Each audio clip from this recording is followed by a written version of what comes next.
이제 자유 토론을 시작하도록 하겠습니다. 먼저 아까 말씀드린 것처럼 초당적 통일 정책에 담겨야 할 내용에 대해서 좀 말씀 주시기 바랍니다. 그걸 어떻게 실천할 거냐 하는 것은 요 다음 세션에서 이야기하기로 하고요. 먼저 내용적인 것에 좀 이야기를 해주시면 좋겠습니다. 네, 황태희 교수님. 참 5분은 반드시 지켜주시고요. 제가 5분이라고 자꾸 강조드린 이유는 그래서 시간 절약을 좀 되면 나중에 좀 핵심적인 주제 몇 개에 대해서는 좀 심층 토론할 수 있는 시간을 좀 마련해 볼까 하는 그런 의도입니다. 그러니까 좀 이해해 주시기 바랍니다. 예, 연세대학교 히읗 황태입니다. 가나다 수능 제일 마지막에 하게 돼서 제가 일단 먼저 좀 지원을 했습니다. 저기 이봉기 박사님 발표 너무 잘 들었고요. 듣다 보니까 독일 통일 정말 운이 좋았구나라는 생각을 하게 됩니다. 운이 좋았다는 거 사회과학적으로 얘기하면 필요 조건과 충분 조건이 충족됐다는 얘기인데 이제 3인당의 어떤 교류 협력을 제도화하는 것과 그다음에 보수당에서 이제 뭐 기민당에서 뭔가 통일 원칙을 포기하지 않는 게 필요 조건이었다면 이제 그게 오랜 시간 동안 제도화되고 이제 경로 의존성을 가지고 가면서 결국 국제적인 환경이 만들어지고 그 충분 조건에 의해서 완성이 됐다라고 생각을 하는데 이제 이게 우리에게 적용이 어떻게 될 수 있을까 생각해 보면은 조금 더 어렵지 않을까라는 생각은 합니다. 그래도 어쨌든 이 초당적인 노력이 기민당의 노력에서 이제 해당이 됐으니까 제가 보기에 보수 입장에서는 배울 점이 있다고 생각하고 한번 말씀을 드려보겠습니다. 그래서 배울 점이 뭐냐라고 생각을 해보면 초당적인 협력을 위해서 보수 혹은 진보는 먼저 이제 양보할 수 없는 꼭 지켜야 되는 가치라든지 원칙을 한번 생각해 보고 그 다음에 어느 정도 이제 유연성을 발휘한다든지 양보할 수 있는 그런 영역에 대해서 또 생각을 해보고 이제 그런 것들이 좀 출발점이 돼야 되지 않을까 생각을 합니다. 그래서 보수 입장이라면 꼭 지켜야 될 가치는 이제 얘기를 하고 진보 진영과 토론을 하고 그 다음에 유연성을 발휘할 수 있는 그런 영역에 대해서는 이제 보수에서도 강경이 있고 이제 좀 소프트한 쪽이 있으니까 서로 좀 이제 공감대를 형성하려는 노력이 필요하고요. 이런 노력을 할 수 있는 그런 어떤 플랫폼이 저는 좀 중요하다고 생각을 합니다. 그래서 아까 말씀하셨던 사회적 대화 같은 그런 플랫폼이 하나의 대안이 될 수 있겠고요. 결국은 이제 이제 다방면의 국민들을 설득하고 제도화해서 이제 점진적으로 시간을 두고 차근차근 이제 하다 보면 어느 정도 이제 국제적인 여건이 갑자기 마련되는 때가 오고 그 때를 잡아야지 통일을 할 수 있지 않을까 생각합니다. 그럼 보수 입장에서 봤을 때 어떤 지켜야 될 가치가 있을까를 생각해 보면 일단 대한민국을 구성하고 있는 이제 외형과 그것의 이제 인터널 그 메커니즘, 그 작동 원리 있지 않습니까? 거기에 대해서는 어느 정도 레드라인이 필요하다고 생각하는데 예컨대 우리나라의 외형이라 그러면은 뭐 영토와 국민을 보호하는 안보의 측면이겠죠. 그래서 뭐 북한을 과도하게 자극하지 않으면서도 대북 억제력을 확실하게 할 필요가 있고 대북 억제력이 확실하게 이제 갖춰진다면 어느 정도 이제 남북한 군사적인 긴장 완화를 위해서 적극적으로 나설 수 있을 거라고 생각합니다. 이제 어떤 그 소프트웨어적인 측면에서 그 작동 원리 측면에서는 우리나라 보수의 이제 근원이라고 할 수 있는 자유민주주의 체제를 흔드는 그런 식의 이제 어프로치는 좀 어렵지 않냐. 그래서 안보를 포기할 수 없고 그다음에 체제를 포기할 수 없고 그 체제는 자유민주주의 체제가 되겠죠. 그다음에 이제 우리나라를 벗어나서 북한과의 관계성에서 본다면 통일이라는 그 원칙을 포기해서는 안 된다고 생각을 합니다. 보수 입장에서 이제 헌법이 이제 규정한 국가 비전이고 민족적 사명이기 때문에 지속적으로 추진을 해야 되고요. 이를 위해서는 추진 전략으로는 제 생각에 통일의 규범성 같은 것을 강화하는 걸 생각해 볼 수 있습니다. 그래서 뭐 정권이 바뀌면서 대북 정책은 조금씩 바뀔 수 있겠지만 국가적인 목표로서의 통일 정책은 정권 변화와 무관하게 지속되는 그런 규범적인 문제임을 확립할 필요가 있다라고 생각합니다. 그리고 이런 통일의 필요성을 지금 국민적인 공감대가 계속 낮아지고 있는데 국민들을 좀 설득하는 작업을 해서 계속 유지되도록 노력할 필요가 있다. 그리고 또 다른 이제 마지막 세 번째 이제 추진 전략으로는 아까 말씀드렸던 초당적인 플랫폼, 이게 뭐 국회 내에 있건 뭐 정부에 있건 잘 모르겠습니다. 어떤 그런 상설적인 그런 통일 정책 기구가 설립돼서 아까 말씀드렸던 여러 가지 토론과 설득 작업이 이루어지는 그런 마당을 마련하는 것이 중요하다고 생각합니다. 그리고 이제 보수가 지켜야 할 영역이 있다면 유연성을 발휘해야 될 영역이 있는데요. 북한 체제를 인정하는 그 부분이 되게 중요하다고 생각합니다. 이미 국가보안법이 있고 남북교류협력법이 있기 때문에 북한의 이중적인 실체는 인정이 되고 있지만 사실 그보다 조금 더 나아가서 북한의 이중적인 지위를 잘 이제 인식하고 바꿀 필요가 있습니다. 마지막으로 한 가지 말씀드리면 이와 관련해서 이제 북한 붕괴를 목표로 한다는 오해를 불식시킬 필요가 있는데요. 이제 컨대 8.16 통일 독트린 같은 거 저는 제가 처음에 통일부에 들어가서 이제 그걸 작성할 때부터 이제 참여를 했기 때문에 여러 가지 비판에 대해서 너무 안타까운 점이 많은데요. 독트린 그 자체의 내용보다는 이제 정권 붕괴를 목표로 한다는 오해가 뭔가 강경 보수의 이미지랑 겹쳐지면서 증폭된 경험이 있습니다. 그래서 그런 것이 좀 안타까웠고 이제 북한을 올바른 방향으로 이끌고 그런 환경을 조성한다는 것이 이제 북한 정권을 붕괴시키려는 목적이다라는 것은 아니다라는 것을 저희가 좀 분명히 스스로 밝히고 그것을 얘기할 필요가 있지 않나라고 생각을 합니다. 대화 교류 협력 부분은 나중에 또 말씀을 드리도록 하겠습니다. 예. 네, 고맙습니다. 하나만 짧게 질문드리겠습니다. 아까 그 북한을 붕괴시키려고 한다라는 것은 그냥 잘못된 오해다라고 말씀하셨는데 그런 오해를 만든 것도 정부 잘못 아니었나요? 근데 이제 8.16 통일 독트린을 보면은 7가지 액션 플랜이 있는데요. 아까 최영준 차관님께서 이제 북한 당국에 대한 어떠한 이제 뭔가 제스처도 없다라는 사실 거기 있습니다. 실무적인 레벨에서의 대화를 제의를 하고 있고요. 사실 정상회담을 뭐 남북공정체 통일 방안에서 제안하지는 않습니다. 그러니까 사실 북한의 주민과 정권을 분리해서 이제 북한 주민에게 어느 정도의 이제 인권이라든지 여러 가지 알 권리를 하게 한다는 것이 제가 생각하기에 이론적으로 전혀 이상할 게 없습니다. 그거를 전달하는 과정에서 뭔가 이상하게 북한 정권 붕괴라는 탈이 씌워져서 그렇게 된 거지 저로서는 사실 너무나 권위주의 정권과 대화할 때 할 수 있는 충분한 얘기인데 그게 이상하게 받아들여서 좀 안타까웠다는 말씀드립니다. 네, 뭐 굉장히 중요한 말씀 같은데요. 우리가 지금 초당적 통일 정책이 안에 들어가야 될 핵심 내용이 무엇일까에 대해서 좀 이야기를 해보자고 하고 있고요. 지금 그 중에 하나 중요한 걸로 북한 체제를 뭐 실체를 인정하자 또 북한을 보수 진영에서는 북한을 붕괴하려 한다라는 그런 오해를 불식시켜야 된다는 말씀하셨는데 여기에 대해서는 보수적인 성향을 가지신 분이든 진보적인 성향을 가지신 분이든 좀 더 추가적으로 아마 이야기하실 것도 있으리라고 생각됩니다. 그건 적절하게 본인께서 말씀을 해주시기 바랍니다. 다음에 팬물 드신 분이 윤 장관님 먼저.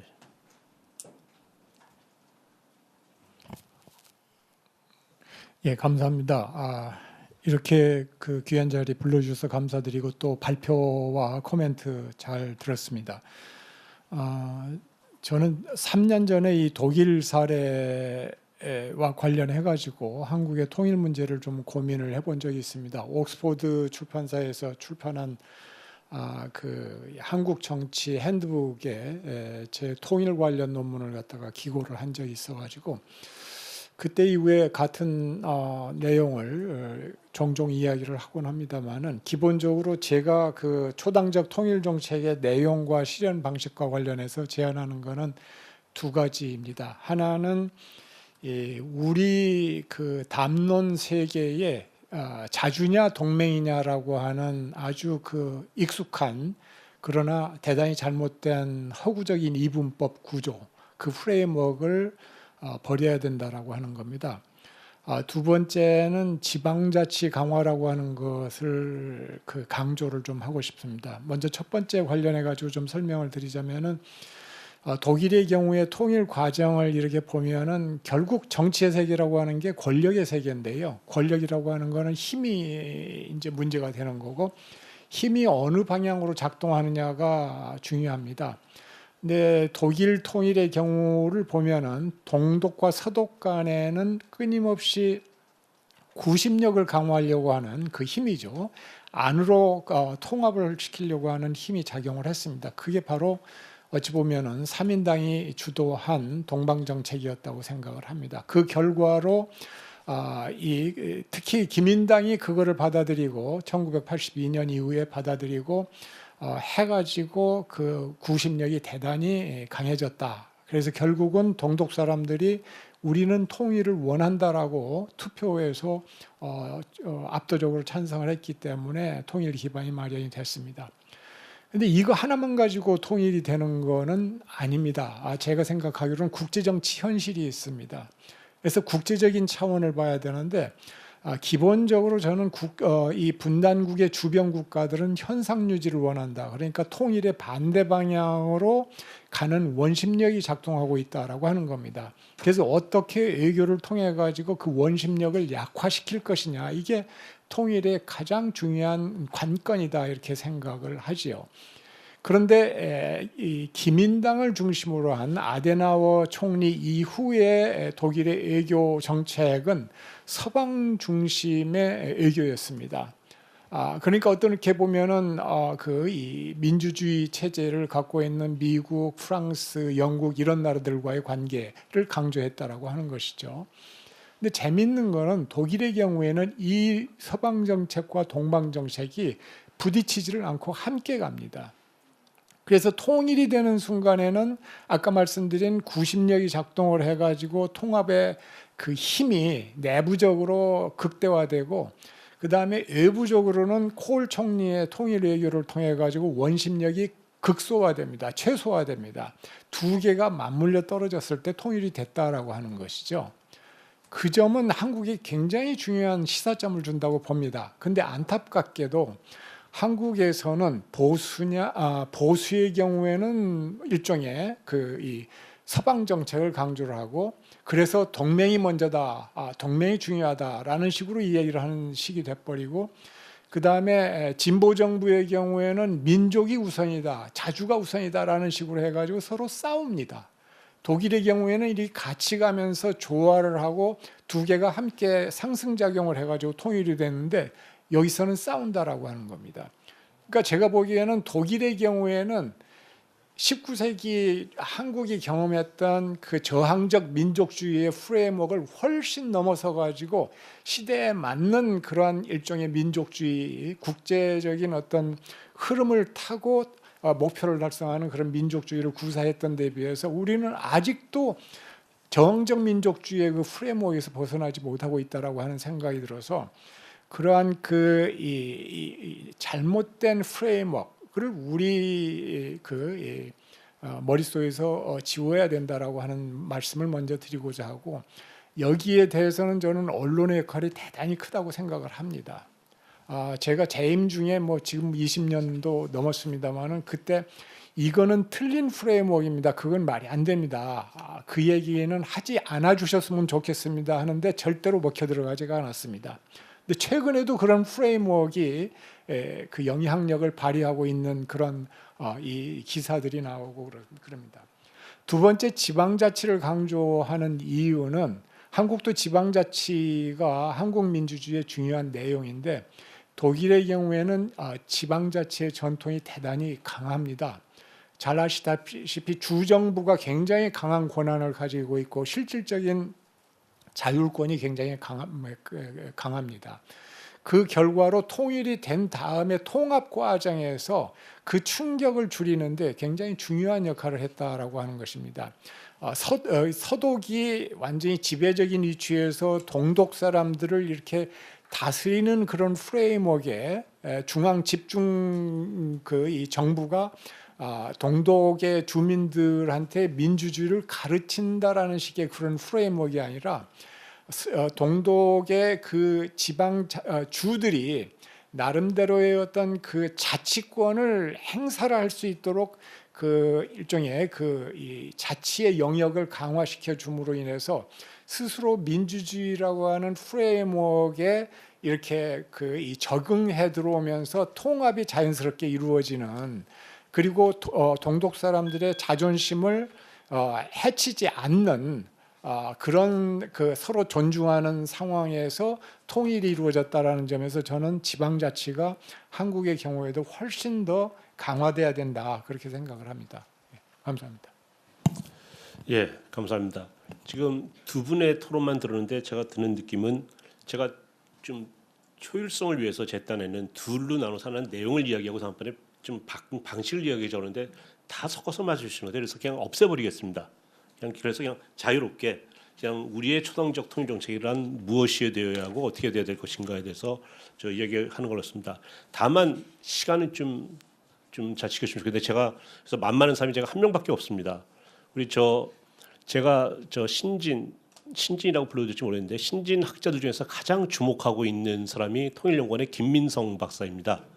그래서 김 박사 오늘 처음 참석하셨는데 여기 뭐 어려운 선생님 뭐 선배분들이신데 그럼에도 불구하고 핵심적인 내용을 이렇게 짧게도 할 수 있다라는 걸 한번 본보기로 한번 보여주시기 바랍니다. 그럼 약간 순서를 약간 넘어뜨려서 우리 김성 박사 먼저 부탁드리겠습니다.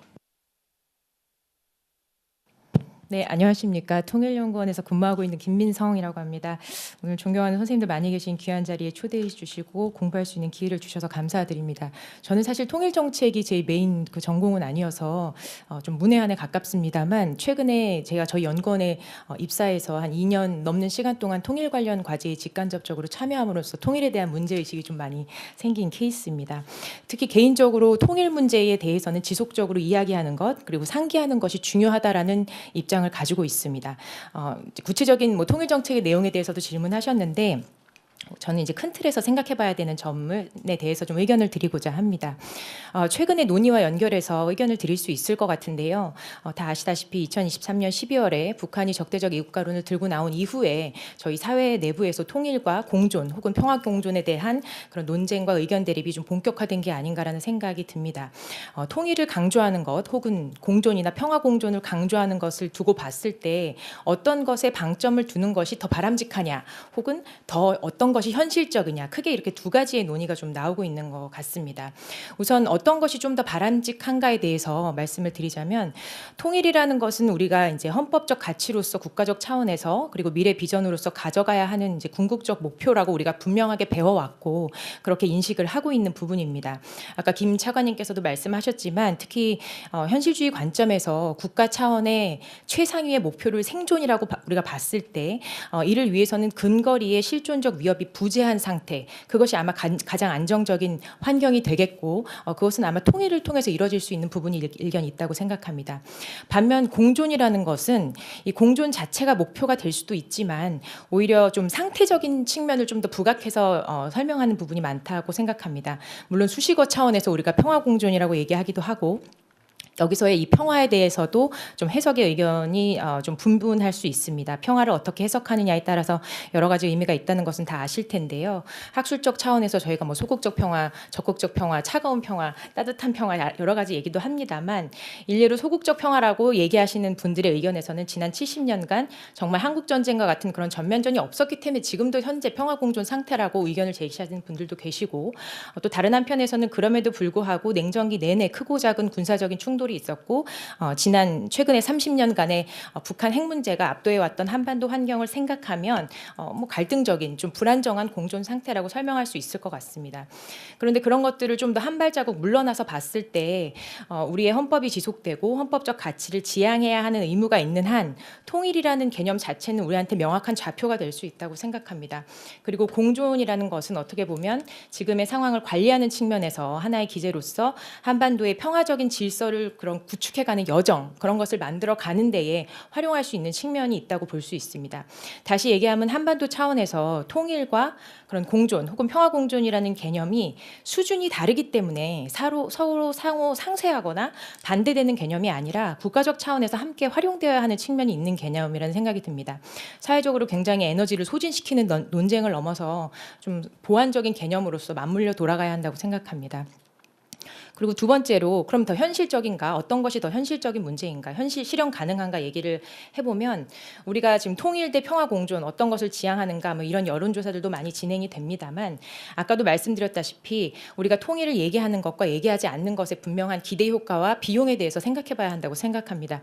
예를 들어서 통일을 얘기할 때와 얘기하지 않을 때 가장 많이 언급되는 것이 우리가 통일을 얘기하지 않음으로 인해서 우리가 생각할 수 있는 기대 효과를 과연 거둘 수 있을 것인가 가장 많이들 말씀하시는 말씀하시는 것이 우리가 통일을 얘기하지 않으면 북한이 좀 더 덜 예민하고 우리에게 우호적일 수 있고 좀 안정적으로 상황을 관리할 수 있지 않을까라고 생각하는데 과연 그러할까에 대한 근본적인 의문 제기가 있어야 한다고 생각합니다. 북한이 더 안정을 느끼고 오히려 더 우리한테 우호적으로 접근할 것인가? 그럼 반대로 북한은 내내 통일을 강조해 왔는데 우리는 그것을 어떻게 인식해 왔을까? 그런 것들에 대한 문제 제기도 있을 수 있을 것 같고요.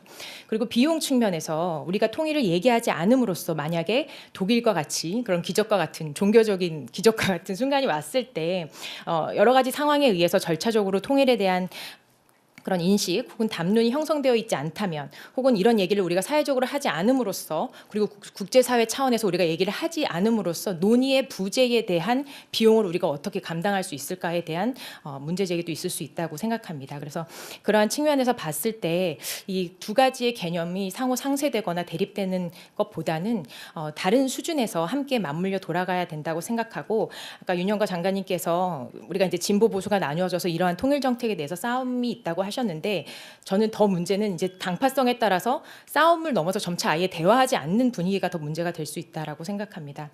세대 간의 지역 간의 그룹 간의 담론 형성에 있어서 건전한 과정 같은 것이 좀 필요한 시점이라고 생각하고요. 그러한 차원에서 오늘과 같은 이런 논의의 장이 더욱더 활발하게 있는 것이 중요하다고 생각합니다. 감사합니다. 네, 고맙습니다. 제가 순서를 잘 못 놓친 경우도 있기는 한데 대략 제가 본 대로 좀 순서를 좀 말씀드렸습니다. 먼저 차두현 박사님, 그다음에 이혜정 교수님, 구가부 박사님, 양창석 박사님, 김갑식 박사님 이 순서로 먼저 일단 순서를 들어가겠습니다. 차 박사님. 제가 애초에 그 요청을 받기에는 이게 그 방법론에 대한 건데 내용보다는 사실 처음에 만약에 라운드 돌아가면 1라운드 돌아가면은 이거 무슨 가치를 어떻게 얘기해야 될지에 대해서 얘기한 게 왜냐하면 우리 사회 내부에서도 서로 같은 용어를 가지고 다른 그 의미로 쓰고 있지 않아요? 그러니까 사실은 지금 우리가 통일을 얘기할 게 아니라 지금 한국 사회 내부가 분단돼 있는데 이 분단 문제부터 먼저 해결을 해야 될 게 아닌가 하는 생각이 듭니다. 그러니까 똑같은 용어라도 그리고 똑같은 메시지를 던져도 누가 언제 어디서 했느냐에 달라요.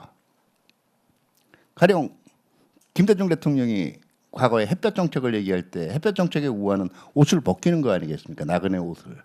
그 변화 아니에요.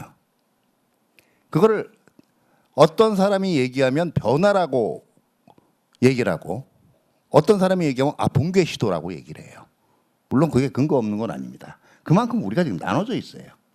그러니까 어떤 개념을 설정을 해가지고 어떤 가치를 담자 그러는 게 같은 가치를 놓고도 평화라는 가치를 놓고도 안보라는 가치를 놓고도 다 다른 얘기들을 하고 있기 때문에 가치부터 정하는 거는 저는 큰 의미가 없다라고 봐요. 그러면 어떻게 하면 지금 이렇게 절절히 쪼개져 있는 거를 저는 개인적으로 제일 큰 것이 이게 정부가 통일 정책을 주도하는 과정에 생긴 문제라고 봐요. 일반적으로 외교안보 정책을 결정하는 프로세스가 크게 세 가지가 있는데요. 첫 번째가 굉장히 비일상적이고 파급 영향이 굉장히 큰 경우, 크라이시스죠. 이 경우는 당연히 스몰 그룹 어프로치, 소집단 결정이 정당화가 돼요. 그런데 일상적이고 파급 영향이 크지 않은 상황, 이거는 정말 시민사회까지 다 퍼져야 되거든요. 그리고 비일상적이지만 파급 영향이 큰 상황, 이 상황은 또 부처 간 협의는 또 있어야 되는데 그것도 없단 말이에요. 거의 뭐 서로 욕하고 뭐 붕괴를 촉진했다, 북한을 너무 부드럽게 다뤄서 간을 키웠다 얘기를 하지만 서로 양쪽 다 스몰 그룹 어프로치한 것들 아니에요? 가령 얘기하면 그러면 어제 대통령께서 그 CSIS 가가지고 우리는 그 가난하지만 사나운 이웃과 마주하고 있다라고 약간 조크성 비슷하게 얘기를 하셨는데 이거 다른 사람에게 있으면 난리 날 거 아닙니까? 자, 이런 현상부터 좀 한번 극복을 해보자는 거예요. 그러면 되도록이면 이게 시민사회까지 넓혀 나가는 정부, 국회, 시민사회 그리고 윤영건 선생님께서 말씀하신 지자체까지 논의의 폭을 확대할 수 있는 뭔가를 만들어 나가야 되거든요. 근데 이제 문제는 시민사회도 분열돼 있다는 거예요. 더더구나 시민사회 양 끝에서 가장 극단적인 사람들이 가장 목소리가 커요. 그게 우리나라의 현실이에요. 이 부분들에 대해서 통합성을 강화하는 방법은 저는 첫 번째는 이거라고 봅니다. 그래도 어쨌든 위원이 됐던 그 멤버들이 정부보다는 국회에서 추천을 받아. 그러니까 헌법재판소 판결도 서로 보수 진보 다르지만 인정을 하는 거 아니겠어요? 국회에서 인정을 하는 각계각층의 인사들로 구성된 초당적 합의체가 연내 돌아가야 된다라고 봐요. 거기서 멱살잡이를 하던 아니면은 정말 밤샘 토론을 하든 간에 그동안 서로 달라졌던 각종 개념에 대해서 그리고 이 안에는 우리의 정체성 인식에 대한 문제도 들어갑니다. 자, 대한민국 성립이 과연 얘기하는 임종부터냐 아니면 1945년 이 논쟁부터 한번 끝작 토론을 해보자고요. 그래서 누가 가장 많은 공감대를 지니고 있느냐에 대한 이 내부 정리가 돼야 그 다음에 무슨 개념을 담을까는 의미가 있다라는 거예요. 첫 번째, 그러니까 국회 중심의 또는 국회가 오히려 주도하는 그런 방식의 우리나라 의회민주주의 국가 아니에요. 그런 방식의 그 성원 선정을 통한 초당적인 모임체가 필요하다고 보고요. 두 번째는 이게 정기적으로 업데이트돼야 된다는 거예요. 왜? 특히 젊은 사람들의 의식을 반영할 수 있게. 저 젊을 때는 저도 굉장히 나름대로 반항적이고 툭툭 튄다 그러는데 우리 연구원들 뒤에서 가면 저거 꼰대라 그래요. 자, 저희 때는요 당연히 단일국가 통일하는 게 당연한 줄 알았어요. 근데 요새 젊은 사람들 단일국가 통일 별로 안 반가워해요. 차라리 가능성이 낮지만 EU 방식이나 미국 캐나다 방식으로 가자는 친구들이 그렇게 북한이 그렇게 변하기가 난망하겠지만 그런데 우리가 지금까지 보수든 진보든 각 정부가 세워지면 그 젊은 층들의 목소리를 충원하는 방식들이 그냥 장식품으로 꽂아놨어요. 아니면 원래 그쪽과 끈이 있는 친구들. 실제로 2030 대표 그 세대에서는 별로 대표성이 그렇게 크지 않은 친구들. 조직력하고 친화력만 좋은 친구들. 자, 이걸 어떻게 리크루트를 젊은 층의 목소리를 끌어들인가를 조금 참신한 방법을 고민해 봐야 된다는 거죠. 세 번째 한 말씀만 드리면 바로 이런 조직을 통해서 진영 논리라든가 분단 체제를 먹고 자라나는 사람들이 있어요. 장사하는 분들이죠. 이분들이 던지고 있는 과다 해석이라든가 개념의 남용이라든가 이런 거 자체를 그 새로운 기구가 자정작용까지 해줄 수 있는 게 있다면 베스트가 되겠죠. 감사합니다. 예, 항상 제가 차도현 박사님 뵐 때마다 이 동의하든 안 하든 어떤 명쾌의 논리함과 뭐랄까 그냥 막 열정적으로 말씀하시는 게 늘 감동을 하게 됩니다. 다음 이혜정 박사님. 예, 저는 일단 질문을 먼저 드리고 그다음에 제 생각을 좀 말씀드리겠습니다. 이봉기 박사님 그 69년 독일에서 82년 사례 굉장히 재밌게 들었고요. 차관님 두 분이 말씀해 주신 거에 공통적인 게 우리도 초당투파적인 합의가 있었고 사실은 거꾸로 가고 있다 이렇게 말씀을 하셔서 동서적 분단 내부하고 국제 질서, 남북한 분단 내부 상황하고 국제 질서 굉장히 차이가 많아서 그러니까 이봉기 선생님한테 드리는 제 질문은 왜 이렇게 됐느냐. 그러니까 왜 기민당은 3인당의 정책을 제한적으로나마 받을 수 있었고 우리는 89년에 일정한 합의가 있었는데 지금 보면 69년에서 82년으로 가는 시간하고 우리 89년 합의에서 12년, 13년을 해보면 2002년이 돼요. 2차 북핵 위기가 돼서 완전히 거꾸로 가고 있는데 이게 그 비교를 많이 안 해주셨으니까 일단 왜 그렇게 됐는지 발제자에 대한 그 질문을 드리고 제 보충 의견 질문에 대한 일종의 보충 설명 겸 제 생각은 이게 하나는 마이파티전십을 초당적으로 번역하는데 마이파티전은 양당제를 기본으로 하니까 양당제하고 다당제의 차이가 어떻게 작동했을까 하는 게 하나의 의구심이고 또 하나는 정체성의 문제가 있거든요. 정체성의 문제가 있어서 우리는 국가보안법도 있고 정체성의 문제가 있기 때문에 그러니까 윤석열 대통령이 했던 저는 붕괴론도 받아야 된다는 입장인데 입장이 하나로 제 결론적인 건 소망하는 데 대해서는 다 풀자. 붕괴를 주장한다고 그래서 담론의 영역에 들어오지 말자고 하지 말자. 그래서 담론을 두 개로 완전히 나눠서 소망하는 게 네가 소망하는 게 그냥 공존이면 그것도 놔줘. 그 대신 국가보안법을 없애자. 국가보안법을 없애지 않으면 소망하는 것에 대한 반국가 사범이라는 얘기가 따라오기 때문에 그건 이제 제 얘기고 결론인데 그 하나만 더 보충 설명 겸 질문을 드리면 제가 갖고 있는 일종의 의심은 이런 거예요. 통일 대박이기 때문에 통일 준비세를 걷자 그러면 반발이 있어요. 못 걷었죠. 실질적으로. 그런데 통일을 주장하고 흡수 통일을 하고 반대하는 애들이 빨갱이라고 하면 표가 돼요. 그런 거 아닐까? 정치인들이 하는 데는 이유가 있어요. 그러면 그러한 이유가 그러니까 일종의 영어로 하면 웨지 이슈 같은 경우거든요. 시민권을 그러니까 그 사람을 민주 시민의 우리 공화국의 일원으로 자격을 인정하지 않는 거죠. 이게 내전 상태란 말이에요. 근데 이제 제 결론 겸 이거는 이제 질문 드리는 거고 제 결론은 뭐냐면 요새 가장 인상 깊게 들은 그 영어 구절인데 정치란 거는 컨텍 스포츠다라는 얘기고 아까 김민성 박사님도 말씀하셨지만 국제 정치는 목숨을 걸고 하는 거예요. 그런데 통일 문제에 관한 논의는 내전이에요. 그러면 하나의 이게 담론의 세계에서 일정하게 절제가 있으려면 컨택할 수 있는 범위를 여기는 치지 말자. 네, 정치란 건 원래 컨택 스포츠이기 때문에 치고받는 거예요. 치고받는 건데 최소한 이게 뭐 권투가 격투기까지 가더라도 최소한의 룰을 지키자. 그래서 최소한의 룰을 지키고 제 제안은 일단 소망하는 바에 대해서는 다 얘기하자. 붕괴론이라고 해서 뭐 붕괴론이 담론의 자격이 없다. 그거 생각 안 해. 그 대신 붕괴론을 현실적으로 진행할 수 있느냐.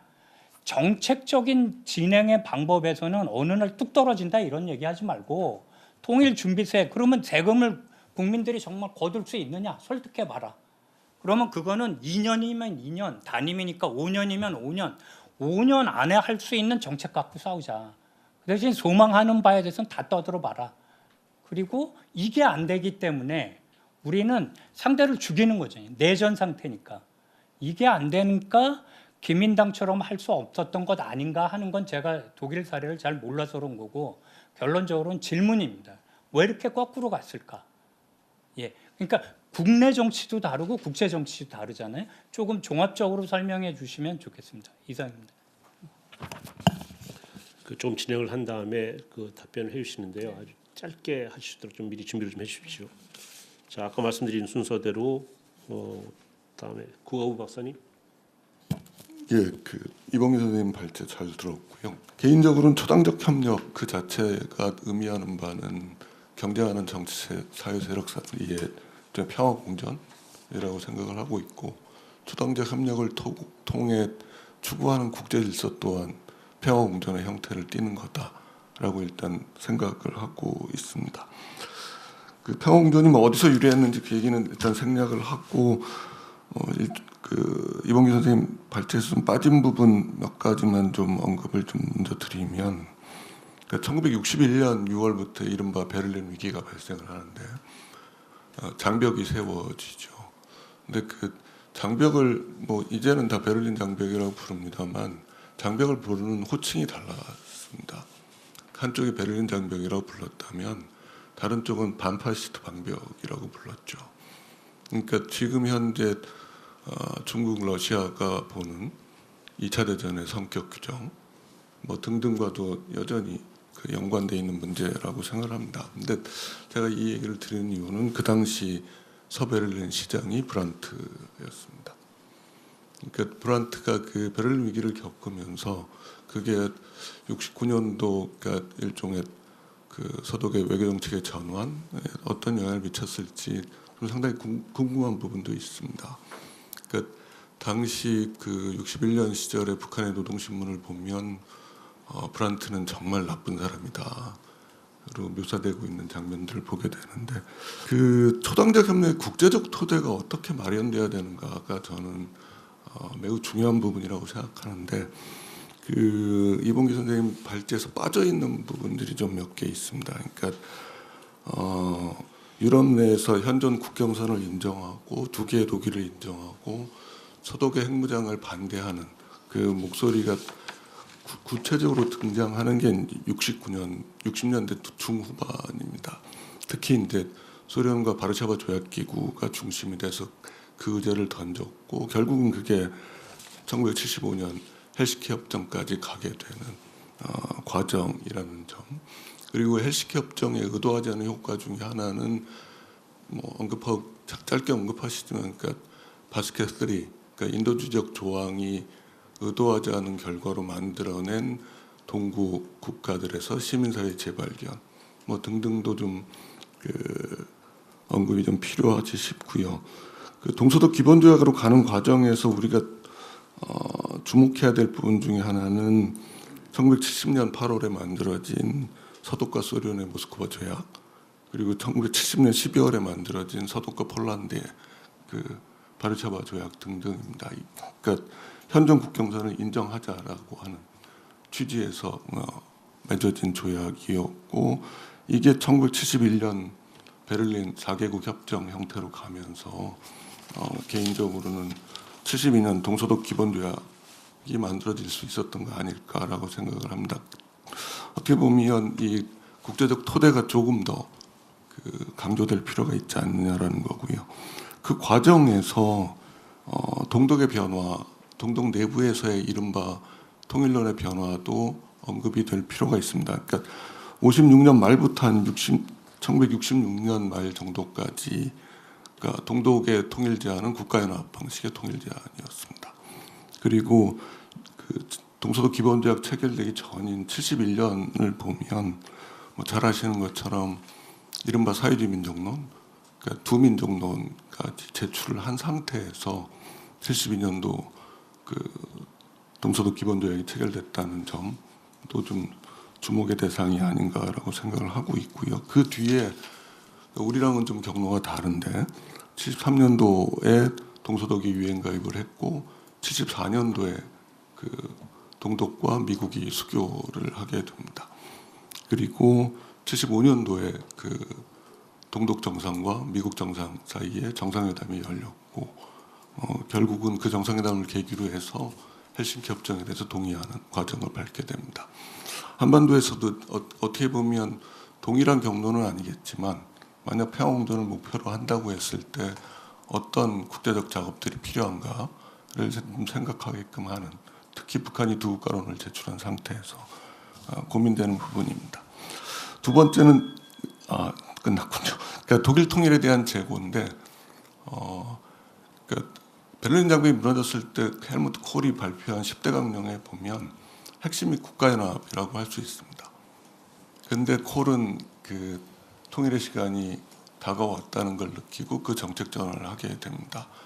그 당시 콜의 국가연합 방안은 아시겠지만 앞서 언급한 것처럼 동독이 제안했던 안을 수용했다라고도 할 수 있습니다. 마지막으로 죄송합니다만 한반도에 주는 함의 관련해서는 지금 논의되는 것 중에서 그러니까 접촉을 통한 변화 얘기를 계속 해왔는데 지금 시점은 저는 변화를 통한 접촉의 시점이라고 생각을 합니다. 우리 내부에서 그러니까 한반도의 소망스러운 미래로서 사실 반복적입니다만 평화와 공존의 질서를 구축하고자 한다면 일단 우리 내부를 바꾸는 작업, 그러니까 경쟁하는 정치 사회 세력들이 공존할 수 있는 정치 제도를 구축하는 작업에서 더 나아가서 아까 말씀하신 뭐 여러분들이 얘기를 했습니다만 북한을 어떻게 볼 것인가 관련해서 좀 극단적으로 국가보안법 및 헌법 개폐와 관련된 것까지도 의제에 올릴 수 있는, 그래서 평화 공존을 위한 국내적 토대를 마련하는 작업들에 대한 좀 진지한 고민의 시점 아닐까 그런 생각을 해봅니다. 네, 고맙습니다. 지금까지 지정 토론 포함해서 8분의 토론이 끝났는데요. 시간을 맞춰주신 분은 저 김영석 차관님 딱 한 분이십니다. 역시 학자분들이 예전 말씀도 조금 넘었어요. 네. 그래서 역시 학자분들이 말씀이 많구나. 근데 참 끊을 수가 없습니다. 참 정말 통일과 나눔이 왜 자꾸 이렇게 회의를 이렇게 조직을 하시는지 제가 참 이게 참 진행하기가 참 어려운데, 그래도 우리 양창석 박사님은 그래도 통일부 출신이시니까 시간 관리는 잘해주실 거라고 믿습니다. 저는 교수가 아니라서 시간을 더 준다고 말씀하실 줄 알았는데 이런 초당적 그 통일정책 이런 대주제를 또 통일가나눔이 선정해서 또 이렇게 기회를 주신 데 감사하게 생각하고요. 오늘 이봉기 박사님 그 초안에는 사실 4가지 분석 차원에서 제도화가 들어 있었는데 오늘 발표에는 제외한다 했는데 저하고 사전에 뭐 그 교감한 건 없고요. 그래서 제가 제도화에 대해서 오늘 좀 얘기를 해야 될 것 같고요. 아마 왜 이제 제 옆에 이사장님 계십니다만 이영성 이사장님이 이 주제를 선택했을까 하는 건 우리가 같이 다 공감할 것 같아요. 통일 정책이 5년 단임제가 되고 나서는 5년마다 널뛰기를 하니까 또 거기다가 미국까지 4년마다 널뛰기를 또는 8년마다 하니까 뭐 김정일이 아니라 김정은이라도 뭐 이걸 도대체 누구를 믿을 수 있냐 그런 셈 아닙니까, 그죠? 그래서 어떻게 일관성을 유지해 갈 수 있는가? 5년 단임제가 가니까 더 불가능하고 양극화되고 돼 있는데 그래서 저는 그 이봉기 박사님은 좀 미시적으로 이렇게 하다 보니까 미시적 방향으로 흘러가는 것 같아서 제가 좀 폭탄선언 비슷하게 거시적인 걸 하나 던지고자 합니다. 독일이 왜 좀 저는 뭐 초당적 된 건 82년 콜이 들어와서 삼인당의 그 대동독 정책을 그대로 화해협력 정책 또는 뭐 작은 그런 정책을 그대로 수용했다는 것이 가장 중요하다고 보거든요. 그래서 독일에서도 뭐 독일이 어떻게 통일이 가능했는가라고 얘기할 때 그 콜의 아까 레알 폴리틱도 나왔습니다만은 그런 뭐 수용 내지 적응인데 이게 왜 가능했을까? 저는 제도라고 합니다. 답은 그 제도가 뭐냐? 독일의 하원 선거 제도에 있는 거죠. 독일은 선거 제도, 선거법 자체가 어느 일당이 50% 이봉기 박사도 그걸 한 2차례 적었어요. 여태까지 49년 이래로 한 번도 50% 이상을 정당이 국회에서 가져간 적이 없습니다. 그럼 왜 이렇게 만들었는가? 그건 뭐 히틀러 때문에 그런 배경이 됐습니다만, 그럼 어떤 결과로 나타나느냐면, 최근에 이제 정권이 또 바뀌었지 않습니까? 삼인당에서 기민당으로. 그러면 의원 내각제인데 일당이 50% 못 차지하면 어떻게 해야 돼요? 다른 정당과 연립정부를 구성할 수밖에 없습니다. 그럼 연립정부를 구성하려면 정책도 협의해야 되죠. 협치와 타협이 일어날 수밖에 없는 구조입니다. 그럼 독일 사람들이 위대해서 협치하는 게 아니고요. 제도가 그렇기 때문에 우리가 신자유주의가 얘기하는 제도와 규범이라는 게 그만큼 구속력이 있기 때문에 이게 연방정부 차원뿐만 아니고 주정부도 그렇거든요. 16개 주정부도. 그러면 지금은 대연정이거든요. 우리 같으면 국민의힘과 민주당 대연정 한다면 세계적 토픽 뉴스 아닙니까? 근데 독일은 그렇게 지금 5차례나 했거든요. 근데 이게 주정부 차원에도 있거든요. 예를 들면 연방정부는 삼인당과 기민당이 연정을 하는데 뭐 우리 최근 뭐 이정당이 된 독일 대한당은 우리 할 수 없다 이러지만 주정부에 내려가다 보면 할 수밖에 없거든요. 기민당이 녹색당과 할 수도 있는 거고 삼인당이 뭐 저 구구정당인 독일 대한정당과도 할 수 있는 거고 이렇게 서로 16개 주정부와 연방정부가 다른 정당과 손을 잡아야 되는 상황이 올 수밖에 없으니까 의원들 간에나 정당 간에 척지고 살 수가 없지 않습니까? 정청래와 장동혁 간에 그런 게 있을 수가 없다 이거죠, 우리는. 그래서 이런 차원에서 우리 한국이 정말 초당적 대북 정책이 됐든 통일 정책이 됐든 대외 정책이 됐든 하려면 저는 이거 제도 바꿔야 됩니다. 선거 제도부터. 우리가 85년 12대 그리고 그 81년 11대에 중선거구제 한번 한 적이 있습니다. 아까 윤영관 장관님이 뭐 지역 강화하는데 그리고 또 최영준 차관이 지역 뭐 구도라 그랬습니까? 뭐 아까 지역주의 중선거구제를 하거나 독일식 그런 선거제도를 하면 호남에서도 국민의힘이 있고요. 경북에서도 민주당이 있습니다.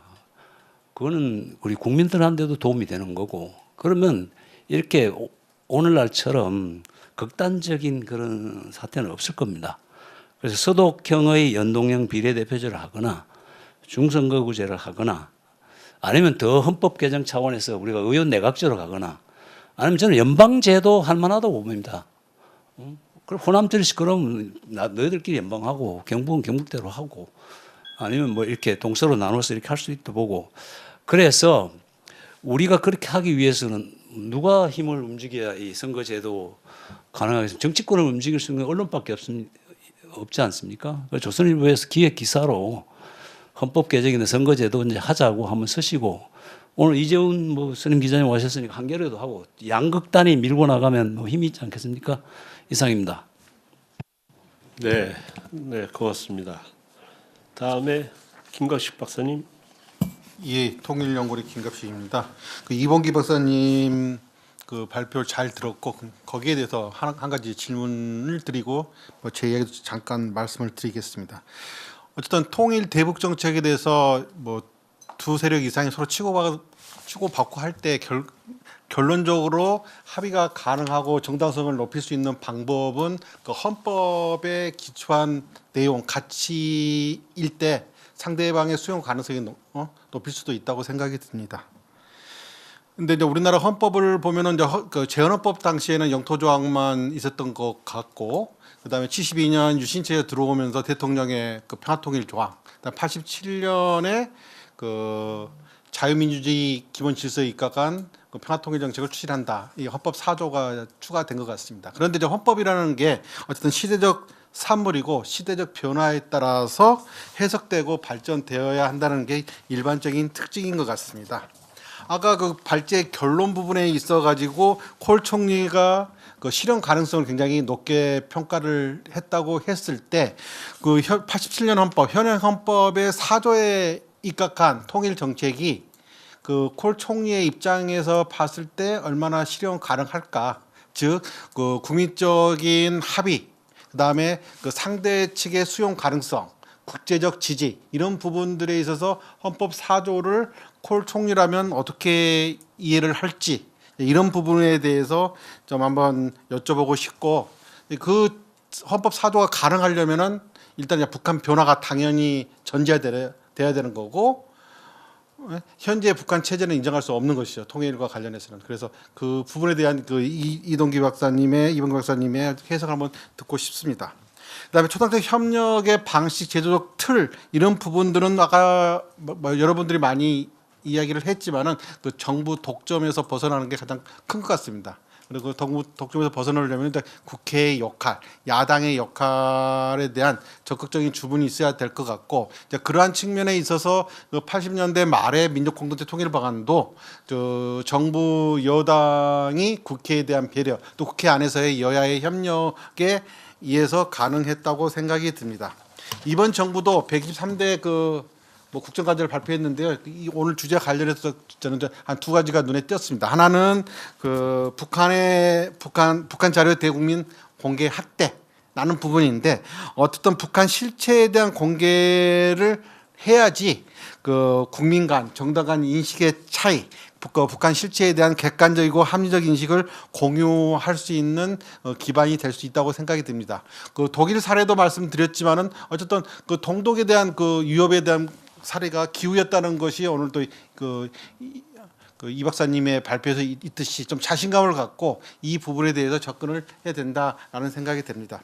두 번째는 정부가 사회적 대화를 활성화해가지고 정부, 국회, 시민사회가 협업하는 대북 통일 정책 관련 기구를 추진하겠다라고 그 123개 과제에는 들어있는데요. 저는 이제 일단 이 3자 연대에 앞서 가지고 정부와 국회 간의 양자 협력 관계를 먼저 구축을 해야 된다고 생각이 듭니다. 현재 시민사회가 극도로 그 이데올로기화 되어 있고 파편화되어 있기 때문에 선차적으로 국회와 정부가 여야 간 그 협업하는 제도적 틀을 만들어야 된다는 게 이제 기본적인 생각입니다. 그래서 이를 위해서는 그 초당적 협력 관계 구축은 대북 통일 정책에 대해서 초당적 공유 영역의 확대로부터 시작이 되어야 되는데, 이 부분에 대해서 그 이명벽 교수님께서 예전에 이야기했던 남북 관계 통일 문제에 관한 한 그 정부와 여당이 정책 결정을 독점하는 것이 아니라 정부 여당과 야당이 공동으로 결정하는 공동 지배 영역이라는 그 전제를 서로 공유를 해야 된다고 생각이 됩니다. 그래서 주요 대북 통일 정책 관련 한 정부와 정책 추진 과정을 여야 지도부에게 동등하게 정기적으로 제공하는 시스템을 구축해야 할 것 같습니다. 아까 김영석 차관님도 그런 노력을 하셨다고 했는데, 그리고 통일 외교 국방 국정원장 안보실장 등이 정기적으로 야당 지도부와 국회 관련 지도부와 만나가지고 정부 정책에 대한 설명하는 그런 시스템을 구축을 해야 될 것 같고요. 대통령도 수시로 야당 지도부 또 국회 지도부를 만나가지고 이런 내용들을 이야기를 해야 될 것 같습니다. 또 하나는 국회 현재 상임위원회 제도의 한계인데요. 외통위로 구성이 되어 있죠. 근데 외교부는 한 8이고 통일부는 한 2 정도밖에 되지 않습니다. 부서 자체가 외통부라는 것은 기본적으로 국가 지향성이 큰 분야이고 통일부라는 것은 민족 지향성이 큰 분야지 않습니까? 그 두 가지가 합쳐 있고 이런 부분이고, 그다음에 대북 통일 정책 관련해서는 남북관계 특위가 수시로 만들어지는데, 이런 부분들이 국회 예산 결산 상설 특위처럼 대북 통일 관련 상임 특별위원회를 만들어 가지고 수시로 이런 부분들을 논의하는 틀을 만들어야지 앞부분과 연결시켜 가지고 국회에서의 대북 통일 정책에 있어서 영향력이 강화되지 않을까, 그런 생각을 해봅니다. 이상입니다. 시간이 없지만 한 30초 말씀드리면, 지금 김갑집 박사님 말씀하신 거 관련해 가지고 한 10년쯤 전인가요? 국회의장 직속 자문기구로 대북정책 가버넌스 특별위원회라는 게 만들어져 가서 어떻게 하면 초당적 협력이 어떻게 하면 초당적 대북정책이 가능할까 해서 특별위원회가 이제 가동이 됐고, 제가 실무간사 역할로 했었습니다. 그때 나온 결론이 딱 하나입니다. 지금 김 박사님 말씀하신 것처럼 상설특위를 만들자. 우리 그저 그냥 부처를 담당하는 그냥 외통위 같은 정도밖에 없는데, 어떻게 분단 국가에서 진짜 남남 갈등을 가장 먼저 봉합해야 될 국회가 통일 문제에 관한 상설위원회가 없다는 것 자체가 너무 창피한 일이다. 그걸 만들자라고 해서 국회의장도 그때 어느 분이셨더라. 저도 굉장히 좋다고 해서 다 박수치고 다 보고서 제출하고 끝났는데 청구 바뀌면 끝이에요. 국회의장 바뀌면 끝이고. 그러니까 결국 이걸 어떻게 갈 거냐. 어쩌면 양창석 박사님께서 가장 핵심적인 걸 말씀해 주셨을 수도 있고요. 순서에 따라서 박주화 박사님은 9월 1일자로 북한대학원대학교로 옮기십니다. 그래서 그 자리에 앉아있던 김성경 박사님이 밀려서 할 수 없이 서강대학교로 옮기시고요. 자, 두 분께 축하 말씀을 드리면서, 자, 박주화 박사님 부탁드립니다. 초당적 통일 정책이라는 이야기를 들었을 때 저는 이게 뭘 할 거냐, 어떻게 할 거냐에 대한 부분은 무엇을 목표로 하느냐에 따라 굉장히 달라질 거라고 생각을 합니다. 남북관계 진전을 위해서 초당적 대북 통일 정책이 필요한 거냐, 아니면 아까 말씀하셨듯이 내전의 치료, 통일 대북 정책 관련된 너무나 많은 사회적 갈등 때문에 그런 거냐, 목표에 따라서 굉장히 내용과 수단은 굉장히 달라질 것 같고, 첫 번째 남북관계 진전의 입장에서 보면 오늘 이봉기 박사님 발표에서 제가 얻은 교훈은 과연 초당적 대북 정책이 필요할까? 그러니까 기본 협정은 사실 초당적으로 이루어진 게 아니라 어떻게 보면 정파적으로 이루어진 기본 협정이 10년 이상 지속되면서 제가 봤을 때는 그 현실에 굴복한 게 아닌가라는 생각이 듭니다. 그렇다면 그냥 한번 화끈하게 현실 바꾸고 그걸 지속 가능하게 하는 게 오히려 초당적 대북 정책을 만들어낼 수도 있지 않을까라는 좀 어설픈 생각도 해봤고요. 이게 내전의 입장에서 보면 저는 이게 정말 이 양 정당이 다른 통일 정책을 가지고 있느냐라는 생각은 저는 계속해 왔었습니다. 오늘은 두 가지만 제가 말씀을 드리고 싶은데, 제가 오늘 오기 전에 국민의힘 정강 정책과 민주당 당헌 당규를 다 훑어봤습니다. 사실 두 개가 다르지 않습니다. 두 정당 모두 통일을 추구하고 강한 안보를 바탕으로 교류 협력을 하고 비핵화하겠다. 사실 이게 정강 당헌에 딱 그렇게 박혀 있더라고요. 근데 뭐 때문에 우리가 지금 싸우고 있느냐라는 저는 그러니까 과연 당파적인 정당이라고 했을 때 과연 뭐가 다를까라는 생각을 했고요. 두 번째는 이제 북한이 사실 대한민국의 통일 대북 정책은 초당적이라고 이미 선언을 했습니다. 2013년 12월 31일 날 보수의 탈을 쓰건 민주의 이름을 하건 너 똑같지 않느냐라고 얘기를 했고, 얼마 전에 7월 28일 날 김여정이도 또 똑같은 워딩을 한 거죠. 그러니까 물론 뭐 북한의 반응을 따라서 우리가 뭐 같다 다르다 얘기할 수 뭐 그럴 건 없겠지만 사실 통일 대북 정책의 상대인 북한이 봤을 때는 이미 우리는 하나의 통일 대북 정책을 하고 있는 거 아니라는 문제 의식도 있습니다. 그렇다면 과연 오히려 어떻게 보면 초당적 대북 정책을 위해서 과연 뭐가 다를까에 대한 부분에 대해서 조금 더 깊은 고민이 필요하지 않을까. 그러니까 김대중 대통령 이후로 역대 모든 윤석열 정부도 뭐 보면 북한은 교류 협력의 대상이자 적대의 대상이다 이렇게 받고 있는데 문서로 그렇게 받고 있는데 그럼 과연 뭐가 다를까에 대한 고민이 하나가 좀 그런 부분이 좀 더 있어야 되지 않을까라는 생각이 들고 이제 또 하나는 이제 관련해서 아까 이제 발제자와 토론자 그리고 이 토론하시는 모든 선생님들께서 얘기하시는 게 이게 정권의 통일 정책이란 말씀을 많이 하셨습니다. 그러니까 정권의 통일 정책은 다른데 사실 정당의 통일 정책은 과연 있을까? 그러니까 이재명 정부의 통일 정책이 민주당의 통일 정책인가? 이재명 정부의 통일 정책이 과연 문재인 정부의 통일 정책 같은가? 저는 같지 않을 것 같거든요. 그러니까 윤석열 정부의 통일 정책과 박근혜 정부의 통일 정책 다 다른 거죠. 그러니까 역대 정부의 통일부 장관, 외교부 장관은 사실 당뇨 출신들이 아닙니다. 대부분. 그러니까 당의 정책과 정권의 정책이 다른 이 상황이 해소되지 않는 상황에서 과연 국회와의 협력이 과연 어떤 의미가 있을까라는 저는 좀 약간은 비관적인 부분이 있습니다. 그래서 결국은 권력 구조가 개편되지 않는 한 이 논의는 계속 쳇바퀴처럼 돌지 않을까라는 생각이 들고요. 이제 마지막으로 내전의 입장에서 보면 저는 이 유펜의 그 레반도스키 교수가 이 정서적 양극화를 하면서 똑같은 정책을 지지함에도 불구하고 서로를 혐오하는 게 지금 정서적 양극화의 본질이라는 이야기를 했습니다. 그러니까 어떤 측면에서 보면 통일 대북 정책에 있어서 양 진영이 크게 다르지 않지만 상대를 그냥 사람으로 안 보는 거죠. 이제 민주당 대표께서 이제 쟤네들 사람도 아닌 사람들하고 이제 사실 이게 더 본질이 아닐까. 그러니까 상대를 좀 내용이 아니라 상대를 인정하는 것들이 오히려 통일 초당적 대북 정책의 첫 번째 메시지가 되어야 되지 않을까 저는 그런 생각을 좀 해봤습니다. 예, 감사합니다.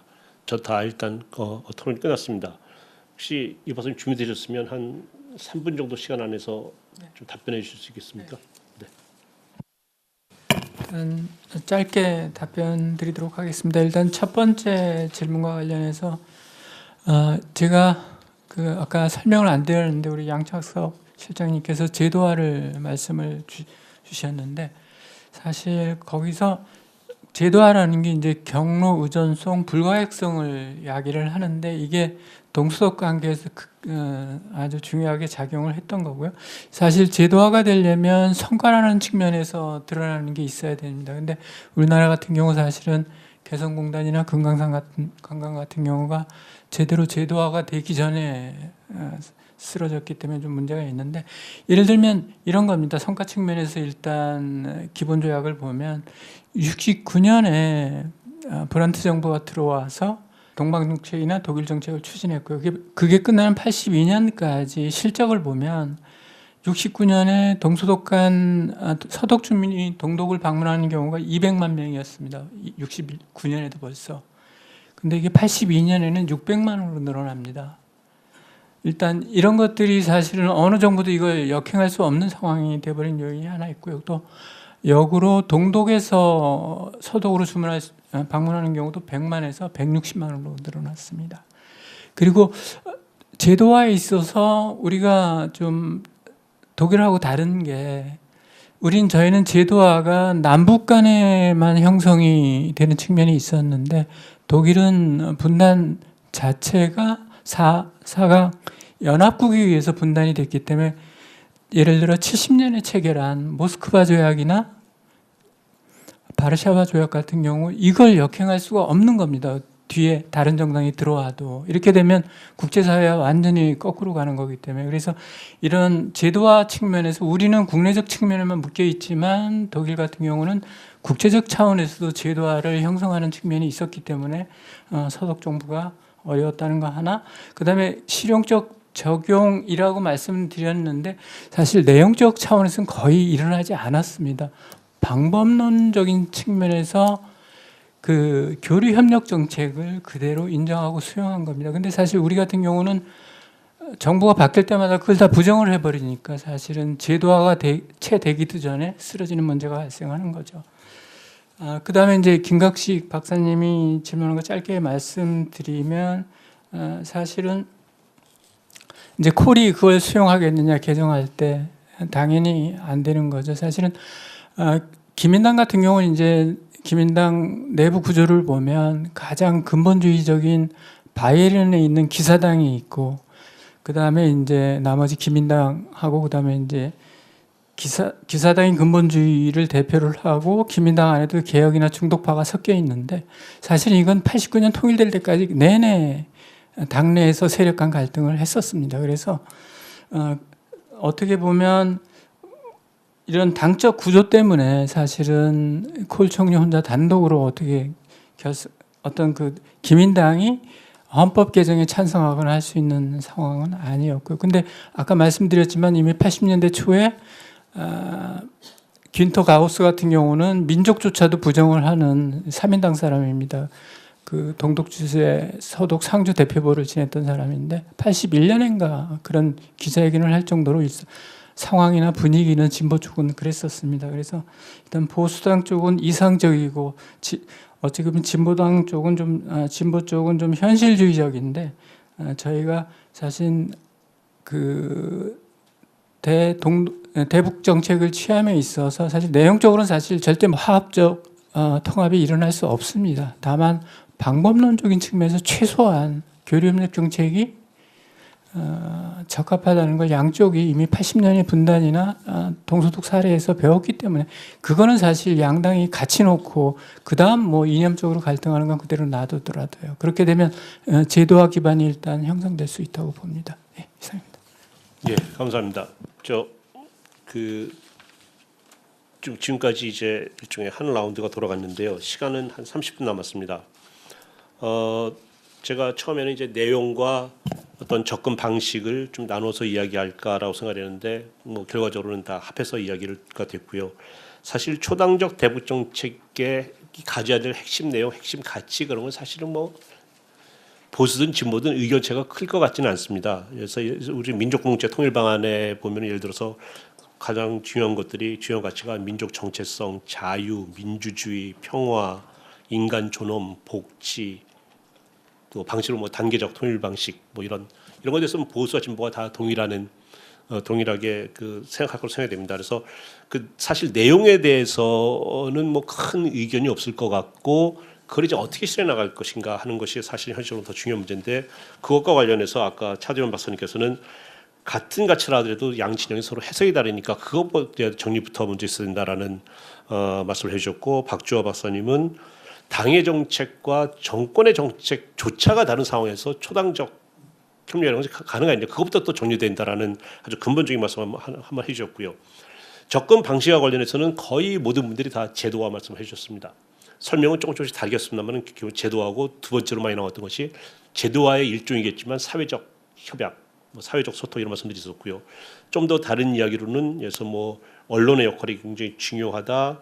또 진영을 가지고 먹고 사는 그런 사회 분위기가 없어져야 된다.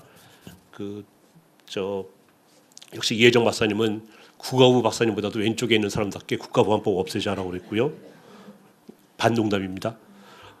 국제적 토대가 중요하다. 또 북한 자료 공개를 통해서 좀 우리가 북한의 실체를 좀 더 아는 노력이 있어야 된다. 이런 등등 이런 말씀들 좀 해주셨습니다. 제 생각에는 요 남은 30분은 이 접근 방식에 대해서 지금 나왔던 것 중에 예를 들어서 어떤 거는 좀 모호한 게 있습니다. 그래서 국제적 토대를 넓혀나가야 된다 그랬는데 그것은 어떻게 우리가 할 수 있을 것인가에 대한 좀 더 구체적인 방법이라든가 아니면 지금까지 이야기 나오지 않은 것 중에 이런 것이 있어야 된다. 그런 걸 좀 더 구체적으로 말씀해 주시면 좋겠습니다. 아까 차 박사님도 말씀하셨고 김각식 박사님도 말씀하셨습니다마는 국회 안에 그런 그런 회의체가 만들어져야 된다, 협의체가 만들어져야 된다 하는 것 정도로 좀 더 이렇게 좀 손에 잡히는 구체적인 이야기를 해주셨으면 감사했습니다. 그리고 그래서 굳이 또 이제 뭐 말씀 또 하셔도 되고요. 뭐 이 문제에 대해서 워낙 또 오랫동안 고민해 오셨던 우리 원로라고 하면 좀 신뢰가 우리 고유한 교수님이나 박문규 교수님께서도 좀 해안을 좀 나눠주시면 감사하겠습니다. 먼저 고유한 교수님 부탁드리겠습니다. 지금 아마 국회 우선순위는 개헌인 것 같습니다. 그래서 개헌특위 뭐 그 초당적으로 그런 거 만드는데 우선순위가 있어서 이거에 대해서는 지금 제가 노력은 했지만 아직까지는 구체화되지는 않은 것 같다는 말씀을 이제 드리고요. 그리고 오늘도 그 위원회에서 그 도라산역을 가봤는데요. 참 안타깝죠. 그 경의선 철도 남북 출입 사무소로 돼 있더라고요. 그러니까 이게 앞으로 남북 출입경으로 이 국경선 개념으로 이게 바뀌지 않을까 하는 그런 우려가 좀 있었습니다. 그리고 이제 또 오늘 독일 말씀 많이 해주셨는데 제가 이제 그때 통일연구원에 있을 때 독일의 전동문제연구소장을 만나본 적이 있는데 그분이 그 전동문제연구소 생기고 통일될 때까지 소장을 했다 그러더라고요. 깜짝 놀랐습니다. 한 20여 년간 한 연구소의 국책기관 통일연구원과 같은 기관의 소장을 끝날 때까지 했다고. 그래서 어떻게 그게 가능하냐니까 자기가 소수당 계열인데 초당적으로 일관성 있게 자기가 소장을 할 수 있도록 연임을 통일 때까지 했다더라고요. 그래서 돌아와서 국회 가가지고 우리도 입법화해가지고 통일연구원장은 통일될 때까지 해야 되지 않냐 그런 제가 농담을 제가 한 적이 있었습니다. 그러니까 우리 역대 대통령들이 김대중 대통령부터 베를린 선언, 또 문재인 대통령 신베를린 선언, 퀄리버 연설을 하고 박근혜 대통령도 드레스덴 연설을 하고 선언하고 뭐 그랬는데 그 독일의 그 통일 경험을 우리도 그렇게 가면 좋다는 그런 기대감이 반영된 것이지 실질적으로는 결정적 차이는 생각을 별로 안 하는 거 아닌가 저는 그런 생각이 들었습니다. 그러니까 오늘도 뭐 많은 말씀이 있었지만 분단의 경위가 완전히 다르고 그다음에 우리는 전쟁 이후에 정전 체제라는 그러면서 이제 남북 사이가 사실상 그 역량 관계에 따르는 권력 투쟁적인 그런 대립을 해왔기 때문에 독일과는 완전히 다른 건데 그런데 이제 작은 발걸음 정책이라는 것이 기능주의 통합 관점에서 근본 문제를 손 안 대고 예를 들면 정전 협정을 평화협정으로 바꾸는 그런 근본 문제는 손 안 대고 뭐 핵 문제도 동결대 보상 뭐 아니면 이 평화 경제 경제적으로 뭘 하면 뭐가 된다는 그런 기능주의적인 방식이 오늘날에 이르렀지 않는가. 그리고 이제 결정적인 문제는 오늘도 많이 논의가 됐던 헌법 영토조항인 것 같습니다. 그동안 북한이 헌법 얘기 별로 하지 않았고 영토조항도 그렇게 문제 삼지 않았는데 지난 정부에서 통일 독트린 나오면서 아마 대통령이나 우리 이후에 통일연구원장 하신 분들도 통일연구원도 그 앞에 배너의 제일 첫 구절이 영토 규정을 얘기하고 있고 사실상 이제 북한이 볼 때는 이제 결론이 났지 않습니까? 자유주의가 보수든 진보 민주를 표방했던 모든 것은 결국 같다는 그 근거가 이제는 오늘도 중앙통신에 영토 규정 들고 나왔습니다. 그래서 이 영토 규정과 관련되는 여러 모순 현상을 통칭이라는 걸로 그동안 이렇게 이제 넘어갔는데 향후에 이제 개헌을 하게 되면 이 영토 규정 문제를 정리하지 않는 한은 어렵다. 그리고 이제 끝으로 한 말씀 드리면 결국은 이제 그런 모든 것을 뛰어넘는 게 이제 민족 공동체 통일 방안인데 요새 다시 그게 더 재조명되는 것 같아요. 제 느낌에도. 이용구 총리도 한 10여 년 전에 쓴 글에 보면 그때 이미 투 스테이트 솔루션을 염두에 뒀다. 그러니까 북한이 적대적 두 국간을 얘기하는 이런 시점에서는 차라리 민족 공동체 방안으로 돌아가서 가는 게 우리가 통일을 지향하는 방법이 아닐까 뭐 그런 생각을 해봅니다. 이상입니다. 네, 감사합니다. 또 혹시 말씀해 주실 분 계신가요? 네, 권 변호사님. 좋은 말씀 많이 들었습니다. 이 규범과 현실이 이제 괴리가 상당히 심한 것 같아요. 우리 사회는.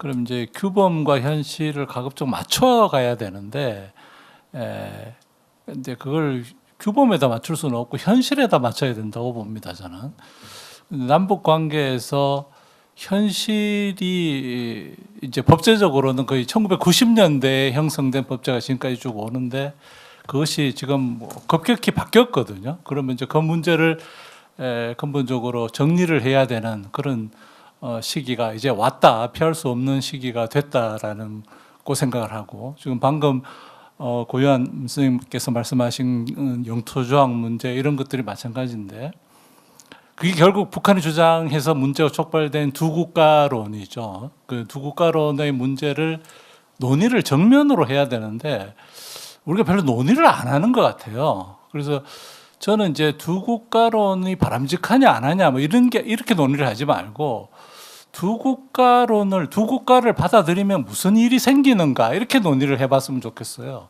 이제 그래서 제가 이제 사람들하고 이야기를 해보면 야, 두 국가 받아들이면 안 된다. 왜요? 그러면 이게 급변 사태 났을 때 북한에 관여할 가능성이 줄어든다. 이 이야기를 제일 많이 해요.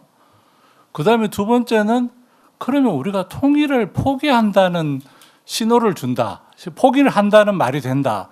이제 이렇게 크게 그렇게 두 가지를 이야기를 합니다. 근데 그게 아까 이봉기 박사님 저 이야기를 들어보면 독일에서 72년 기본조약 때 이미 그런 논의가 있었다는 거잖아요.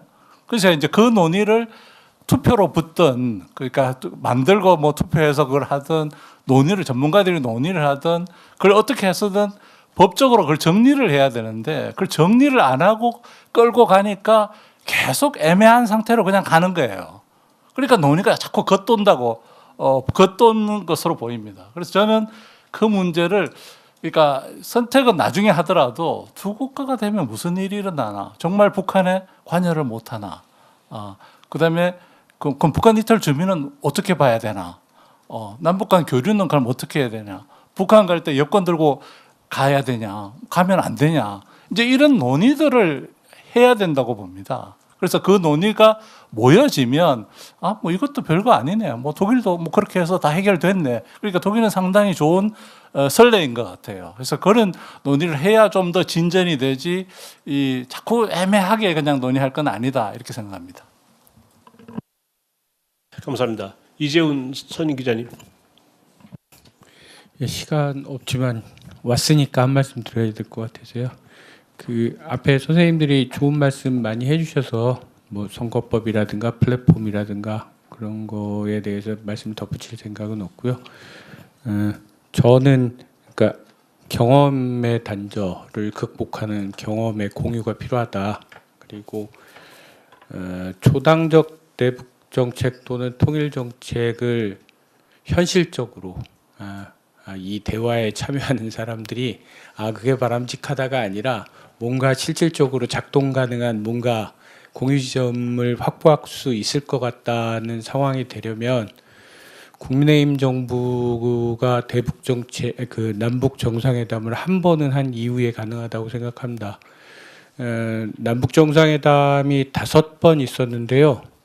불행하게도 모두 민주당 계열 정부에서 있었습니다. 그리고 그렇게 만들어진 4개의 정상 합의문을 국민의힘 계열 정부가 전향적으로 공식적으로 승인하거나 이행하겠다고 선언한 적이 없습니다. 그러니까 경험의 극단적 단절이 이 20년이 넘도록 초당적 정책을 얘기하고 뭔가 있는 것 같은데도 계속 안 되고 상황이 악화되는 가장 근본적인 문제다라고 생각하고요. 저는 어찌됐든 지금 민주당 계열 정부 출범 첫 해여가지고 한참 남아서 이 말씀 자체가 핸디가 빠지는 얘기긴 하지만 저는 현실적으로 국민의힘 계열 정부가 남북 정상회담을 하기 전에는 초당적 대북 정책의 기반을 마련하는 논의에 진전이 있기가 어렵다라고 생각합니다. 토론할 때 많은 공유 지점이 생기는데요. 선거 때 되면은 먼지처럼 사라집니다, 그냥. 그리고 그거는 왜 그런가? 그러니까 독일 경험하고 하면 그러니까 독일은 우리처럼 전쟁을 치르지 않았기 때문에 서로를 죽이고 싶은 적으로 생각하는 그런 감정이 좀 덜하고요. 또 하나는 우리랑 다르게 전면적 단절된 적이 없습니다. 거기는 우리가 이상하게 보는 지하철에서 내려서 군중 속으로 사라지는 동독 사람들 드라마에서 많이 봤죠. 지하철도 연결돼 있고 하수관도 연결돼 있고요. 때로는 원하면 가족 이주도 가능합니다. 우리는 상상할 수 없는 일이에요. 그런 경험의 공유와 단절이 근본적으로 많은 문제를 야기한다라고 생각하고요. 그 경험의 단절을 극복하는 가장 좋은 방법은 현실적으로 정부가 움직이는 것이죠. 정부가 움직여서 큰 틀을 만들어내는 것이고, 그리고 정상회담은 결국은 한 시대, 한 사회의 총의의 결과다라고 생각합니다. 말씀 마치겠습니다. 아주 중요한 말씀 고맙습니다. 예, 양창석 실장님. 아까 제가 막 시작하는 무렵에 또 우리 사회자께서 딱 5분을 하는 바람에 제가 좀 중요한 걸 좀 놓쳐서 몇 가지. 그래도 5분 더 쓰셨습니다. 아까. 예, 한 1분 정도 더 썼습니다. 올리고 바로 해서 감사합니다. 독일 선거 제도의 가장 중요한, 가장 좋은 장점은 사표 방지입니다. 우리가 지난번 국회의원 선거 22대 국회죠요. 보면 정당 투표로 보면 사실 뭐 조국혁신당, 민주당 합해서 50.94%고요. 정당 투표 득표율이. 국민의 미래, 개혁신당, 자유통일 합하면 한 43% 됩니다. 그런데 의석수는 너무 차이가 크잖아요. 왜냐하면 승자 독식으로 소선구제가 되다 보니까 뭐 한 표 차이 나도 떨어지니까 그만큼 국민의 의사가 거의 반영이 별로 안 되는 선거 제도지 않습니까? 그걸 제가 한번 부연해 설명드리고, 이런 제도적 효과를 제가 82, 83년 그 삼인당 브란트 정책을 콜이 이어받았다는 그 배경 중에 하나 첫 번째 얘기하는 게 이제 겐셰어가 독일의 경제 문제나 그 전에 있었던 그 나토 그 핵 문제, 핵 배치하는 이중 결정 문제 이런 걸로 삼인당의 분열이 일어나면서 겐셰어가 이제 파트너를 옮긴 거 아닙니까? 삼인당과 연정을 하다가 삼인당과 연정을 깨는 바람에 이제 정권이 슈미트에서 이제 그 콜로 넘어온 거죠. 그렇기 때문에 겐셰는 74년부터 외무장관을 했기 때문에 외무장관을 주는 이유가 연정 파트너가 될 때 장관 이제 1순위 외무장관을 주는 제도에 의해서 그렇게 됐는데, 그러니까 연정 파트너는 그 겐셰를 무시할 수가 없죠. 그리고 겐셰가 74년부터 추구해온 대동독 정책을 존중해줘야 된다는 의미에서 그 다른 요인도 있습니다만 그걸 말씀드리고, 또 아까 질문 나온 중에 그러면 기민당은 삼인당 걸 받은 적이 있는데 삼인당은 기민당 걸 수용한 게 있느냐? 있습니다. 그게 79년 소련이 아프간 침공하고 또 그 동구 지역의 SS-20이라는 그 워싱턴의 스미소니안 에어 앤 스페이스 뮤지엄 가면 앞에 딱 세워져 있는 그 SS-20입니다.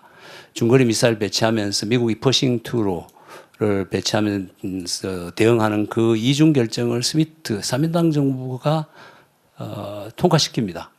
이건 나토의 서독이 가입하는 걸 반대했던 3인당 정부가 나토의 이중 결정을 수용했다는 건 상당히 이거는 혁신적이고요. 보수적인 입장을, 서방 친화적인 정책을 채택했다는 거 하나 예를 듣고요. 마지막으로 초당적으로 가기 제가 고민을 좀 해봤어요. 통일부도 없앤다 그러고 우리 지금 통일부 차관 출신 두 분이나 계시는데 저도 기획재정실장 하면서 직제했는데 저는 차라리 초당적 위원회로 가는 게 어떨까? 정부 부처 내각에서 빼갖고 지금 방통위 논란이 많은데 뭐 대통령이 뭐 3명 임명하고 국회에서 3명 임명하든 뭐 여당이 3명하고 야당이 3명을 하든, 그래서 정권이 오면 바뀌어도 이거 통일부 못 건드리게 아예 해놓는 게, 안 그러면 뭐 윤석열 대통령 와서 확 줄였다가 지금 정동영 장관이 와서 뭐 날이 바쁘게 그냥 통일부 뭐 해보려고 하는데, 또 다음에 보수당에 들어오면 또 통일부 줄였다가, 뭐 통일부 동네북도 아니고. 그래서 차라리 위원회식으로 가서 그냥 장관급 내각에서 떼서 하나의 뭐 이원 국회와 그 대통령 간의 권력 분배의, 아니면 뭐 사법부까지 해서 삼자 상권 분립의 속에 집어넣든지 어떤 아예 못 건드리게 해야 초당적이 될 수 있지 않을까, 그렇게 생각해 봅니다. 예, 아니 저 잠깐만요. 그러면 두 분만 하고 이제 정리하도록 하겠습니다. 먼저 전우택 박사님 해주시고요. 차 박사님 하셨으니까 짧게 간략하게. 네. 먼저 전우택 교수님 부탁드리겠습니다. 예, 오늘 이봉기 박사님 발표해 주신 거 아주 너무 많이 배웠습니다. 그동안 알고 있지 못했던 것 많았고요. 저는 3인당과 기민당이 마주 앉아서 통일에 대해서 깊은 토론을 하고 합의를 해서 무슨 일을 했을 거다. 그게 우리가 보통 초당적 독일 사례의 좋은 예라고들 상상했는데 전혀 그렇지 않았지만 이들이 그거를 해 나가서 결국 성공한 거는 이제 소위 말해서 화이부동, 동의불화라고 하는 그 내용을 저들은 했구나. 자기들의 사상은 한 번도 바뀐 적이 없는데 그러나 조화를 이루는 능력을 갖고 있어서 저랬던 거구나 하는 거를 오늘 배웠습니다. 근데 이 화이부동을 할 수 있냐 없냐를, 이게 공자님 말씀에서 나온 표현이잖아요. 근데 이거는 군자와 소인의 차이거든요. 군자만 할 수 있는 거예요, 사실은. 그래서 소인도 이렇게 할 수 있는가를 AI한테 물어봤습니다.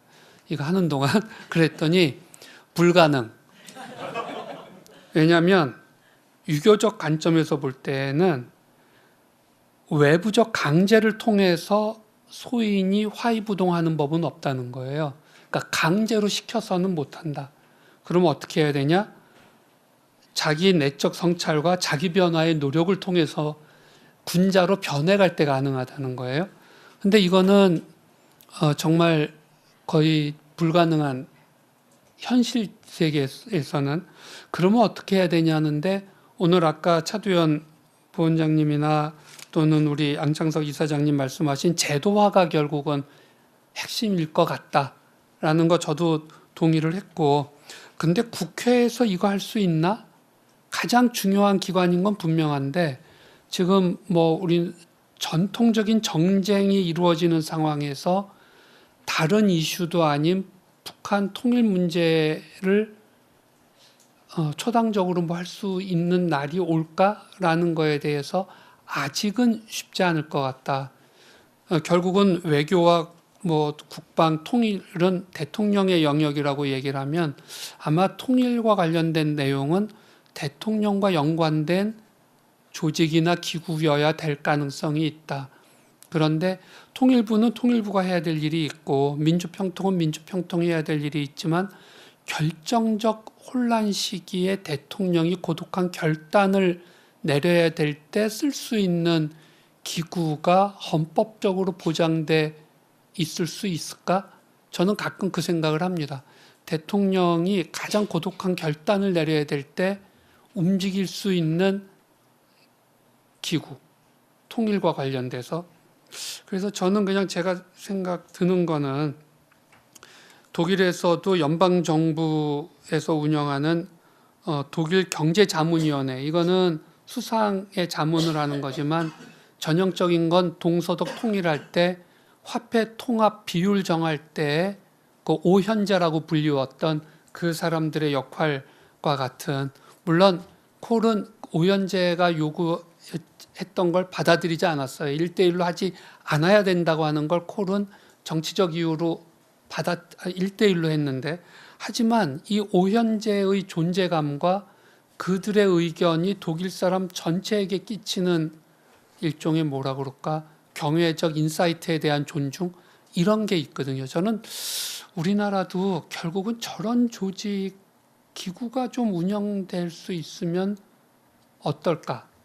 예를 들면 대통령과 여야, 전문학자들, 언론과 같은 분들이 한 9명에서 15명 정도 구성을 해서 이들이 계속 무언가를 논의하고 무언가가 어떻게 의견들을 수렴하고 있다라는 거가 이게 무슨 국민 여론 설문조사 결과 내놓는 걸로 뭐 지금은 뭐 국민들이 찬성합니다. 뭐 젊은이들이 이런 거하고는 전혀 다른 차원에서의 최고급 최중량 의견 토론과 수렴 기구를 만들어서 운영해야 될 필요가 있을 것 같고 개헌이 될 때 조금 그런 것들이 저는 좀 통일을 준비하는 데 있어서 좀 뭔가가 좀 하나 기구가 있으면 어떨까 하는 생각을 그냥 평상시에도 늘 좀 해왔기 때문에 오늘 이런 기회에 좀 말씀을 올리는 거고요. 만일에 이게 금방 되거나 또는 이것도 연속성의 어려움이 있다고 한다면 저는 오늘 이런 자리, 통일과 나눔이 하고 있는 이런 자리에서 나온 의견들이 좀 정리가 돼서 언론에 좀 그래서 초당적 그 모임이라는 데가 참 독특하네. 거기가 뭔가 의견들을 거기서는 뭔가 나오고 있네. 라고 하는 걸로 좀 하여간 지속성을 갖도록 하는 민간적 차원의 노력도 같이 있으면 좋겠다. 뭐 이런 생각을 했습니다. 예, 이상입니다. 예, 감사합니다. 예, 차 박사님. 예. 뭐 지금 개헌 얘기들까지 나오는데 좀 비슷하게 한 달 전에 그 개헌 문제가 참석을 했더니 한 분이 헌법학자 한 분이 이런 얘기를 하더라고요. 개헌의 필요성은 분명히 87년 체제에서 그대로 헌법이 같으니까 있다. 그런데 그 개헌에서 지금 나오는 듯이 영토 조항하고 이걸 가지고 개헌 문제에 집어넣는 순간 그 개헌 자체가 무산될 거다. 한국 사회 분위기에서.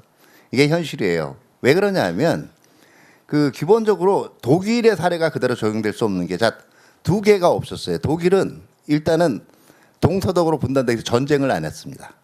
양측 간의 증오도가 크지가 않았어요.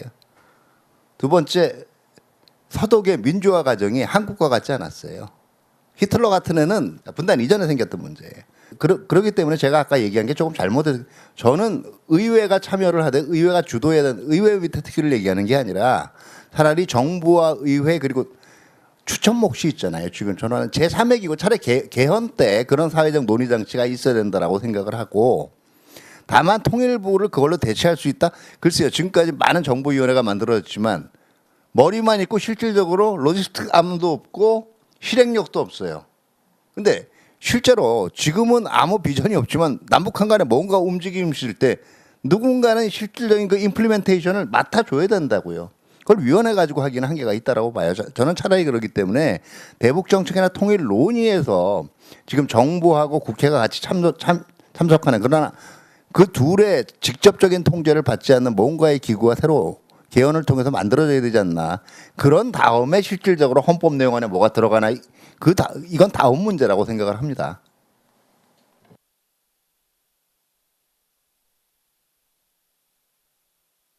저는 이 북한이 독일 통일을 보는 거를 좀 알았으면 좋겠다는 생각이 듭니다. 북한이 볼 때 독일 통일은 뭘까요? 결국은 동독이 서독한테 먹힌 거고요. 그다음에 왜 독일의 통일이 돼서 먹혔나? 그 원인은 고르바초프의 변절 그리고 호네케르의 판단 미스 이렇게 보고 있고요. 그래서 북한이 지금 나오는 정책은 좌구 우구 우리는 일체 받아들이지 않는다. 그래 이 정부가 지금 열심히 북한에 구애를 하고 있지만 아마 저는 안 될 거라고 생각합니다. 왜? 북한은 그 남한에서 이렇게 교류를 하게 되면 북한 주민이 다 넘어갈 것이고 우리의 정권을 잃어먹는다 이렇게 생각하기 때문에 이런 상황에서 우리가 어떻게 대응해야 될까 이게 더 시급한 것 같습니다. 이상입니다. 네, 아주 짧게 핵심적인 중요한 포인트 하나 짚어주셨습니다. 이제 마칠 시간이 벌써 되었습니다. 뭐 굳이 그 요약은 하지 않겠습니다. 오늘 우선은 이제 독일 통일의 과정에서 초당적 협력, 아까 이제 수용, 적응이라는 표현을 쓰셨는데 저희가 몰랐던 부분에 대해서도 오늘 많은 공부를 하게 되었습니다. 발표해 주신 이봉기 박사님과 그리고 지정 토론해 주신 두 분 차관님께 감사드립니다. 자유 토론을 들으면서 느낀 거는 역시 우리나라 최고의 이쪽 분야 남북 관계 통일 정책 분야의 최고 전문가 그룹이라는 걸 다시 한번 저는 느꼈습니다. 사실 오늘 이 주제가 쉬운 주제는 절대 아니죠. 그리고 저는 사실 제가 기대했던 것보다는 훨씬 더 논의가 그래도 좀 잘 됐다라고 자평을 합니다. 이제 한미 정상 걱정이 많았던 한미 정상회담도 끝났고요. 북한이 다시 화두가 된 것은 북한을 공부하는 사람으로서는 굉장히 다행스러운 일이라고 생각합니다. 굉장히 반가운 일입니다. 이제 뭐 시간의 문제일 뿐이지 대북 정책이 또 이제 우리나라뿐만 아니라 세계적인 관심사가 될 거라고 생각합니다. 대북 정책과 통일 정책의 차이에 대해서는 뭐 많은 견해 차이가 있습니다만은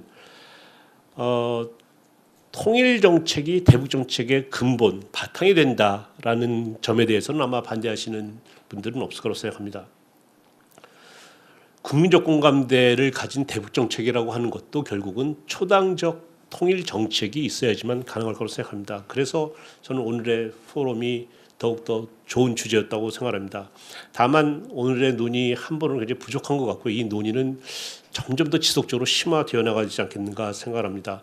전우택 교수님께서 마지막에 좀 아이디어를 주셨습니다만은 이게 좀 더 논의가 좀 더 잘 되면은 그 통일과 나눔에서 진행하고 있는 이 초당적 통일정책 포럼의 이름으로 우리나라 초당적 통일정책은 내용은 이래야 되고 이렇게 가야 되고 하는 거를 우리 전체 이름으로 한번 발표를 하는 것도 어떨까라 생각해 봤습니다.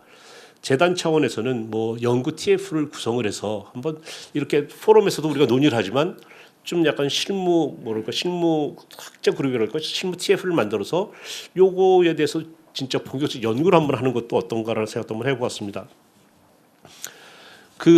오늘 많은 언론을 초청했습니다만은 우리 이하원 기자님 늦게 오셔가지고 말씀하실 기회를 못 드렸는데 조선일보와 한겨레에서 좀 기사도 좀 잘 좀 써주시고요. TV조선에서 와 있는데 우리 거는 이제 당연히 아마 뉴스거리가 안 될 겁니다. 지금 당장 뭐 한미 정상회담이 지금 뭐 이슈인데 뭐 한각에 통일 얘기하는 거가 뉴스에 안 나가 있죠. 다만 여기 국내 최고의 전문가들 계시니까 아마 다 잘 모르실 것 같은데 보수든 진보든 중도든 고르셔가지고 인터뷰는 저희가 할 수 있으니까 마음에 드시는 분과 인터뷰를 하시는 걸로 이 회의는 못 내더라도 저도 그럴 기회는 저희가 드리겠습니다. 마지막으로 이영선 이사장님의 그 마치는 말씀을 드리면서 오늘 포럼을 마치도록 하겠습니다. 예, 오늘 아주 심도 있는 그런 토론을 해주셔서 감사드립니다. 들으면서 내내 저는 무슨 생각을 했냐면 제4회 초당적 통일정책 포럼을 할까 말까 생각을 했습니다. 무슨 뜻이냐면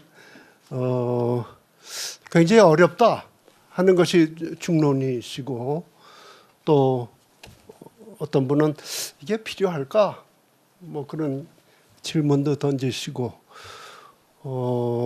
그런 모든 토론들 그 자체가 저는 중요하다 그렇게 생각이 들어서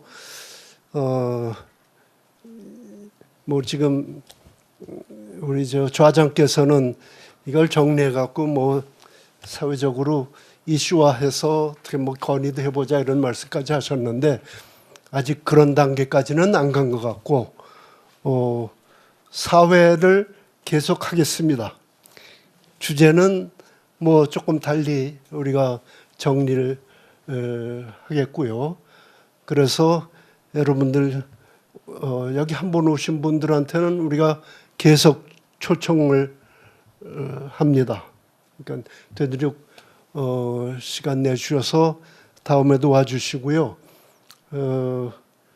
오늘 우리 언론에서 또 이렇게 와주셔서 잘 경청하셨으니까 우리 사회적으로도 이렇게 보도가 되지 않을까 그런 기대를 해봅니다. 모든 분들 수고하셨습니다. 고맙습니다.